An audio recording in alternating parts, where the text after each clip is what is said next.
आपके सत्संग में सुना है कि भगवान के भजन करने वाले को त्रिभुवन में कोई भी परास्त नहीं कर सकता। महाराज जी, पर फिर भी वैष्णो देवी जाते समय बस खाई में क्यों गिर गई? अमरनाथ और केदारनाथ देखो यात्रा बच्चा, में कई बार बर्फबारी हो गई। देखो बच्चा, सकामता के लिए न जाने कितने कुकर्म किए हैं और उसी सकामता के लिए जा रहे हैं। उसी सकामता की प्रारंभिक ना निरंतर भजन करने वाले हैं, न ये शरीर समर्पित है, न मन समर्पित है, न प्राण समर्पित है, तो भी उनका मंगल हुआ, क्योंकि वो जा रहे हैं वैष्णो देवी। मरना तो था ही उनको, पर मरे वैष्णो देवी में, उनका मंगल हो गया बच्चा। वो कोई भगत इस कोटि के नहीं जिस कोटि की बात हम जो सत्संग में करते हैं। बाल बांका का मतलब अब उनका भी बाल बांका हुआ क्या? उनको यमदूत ले जाएंगे क्या? वो नरक जाएंगे क्या? क्योंकि उनका लक्ष्य था मां भगवती के दर्शन करने। इतने बड़े तपस्वी नहीं थे, इतने बड़े महात्मा नहीं थे, उन्होंने मनोनिग्रह नहीं किया था, लेकिन जो ये सब करने का फल मिलता है वो उनको मिल गया। शरीर तो छूटना ही था। शरीर की एक अवधि है। अगर 60 वर्ष की आयु है तो सेकंड नहीं बढ़ा पाओगे। सेकंड 60 वर्ष तक तुमने जितनी संपत्ति कमाई सब दे दो और 1 सेकंड श्वास बढ़वा लो, ऐसा सृष्टि में विधान नहीं है। ऐसी कीमती श्वासों को भगवान में लगाया ही नहीं, पर फिर भी काम बन गया। बद्री नारायण गए, बस कंट्रोल बाहर हुई, सब के सब मर गए। कहां पहुंचे?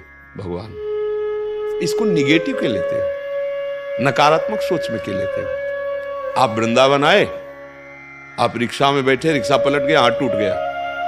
अब आपको लगेगा कि मैं वृंदावन आया, भगवत मार्ग में कदम रखा, यार हमने यहाँ क्या पाप किया जो भैया हमारा हाथ टूट गया? हाँ, तुम्हारी गर्दन टूटनी थी, तुम्हारी नस नस टूटनी थी। अब एक हाथ टूट करके सब पूरा निपट गया। एक जो है, कई बार सुना चुके, सत्संग जो अच्छे से सुनोगे तो उत्तर सब उसी में मिल जाएंगे। बाल्यावस्था से भजन में लगे हुए थे, तो यौवन अवस्था थी, बैरागी बनकर गंगा स्नान करने जा रहे थे कि 90 लोग उधर से, कोई भाला, कोई लाठी, कोई तलवार, उस समय ये चलती थी, वो घेर लिए उनको मारने के लिए।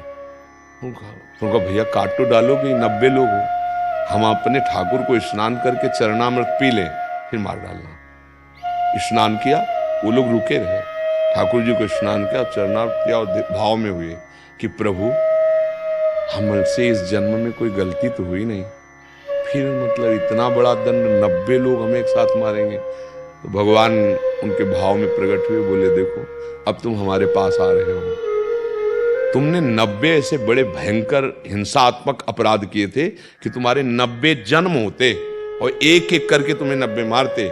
मेरे इसी जन्म के 10-20 वर्ष के भजन का प्रताप ये है कि 90 एक साथ मारेंगे, अब मारेंगे, बचोगे नहीं। अब पर तुम हमारे पास आ रहे हो और तुम्हें और कुछ नहीं हो।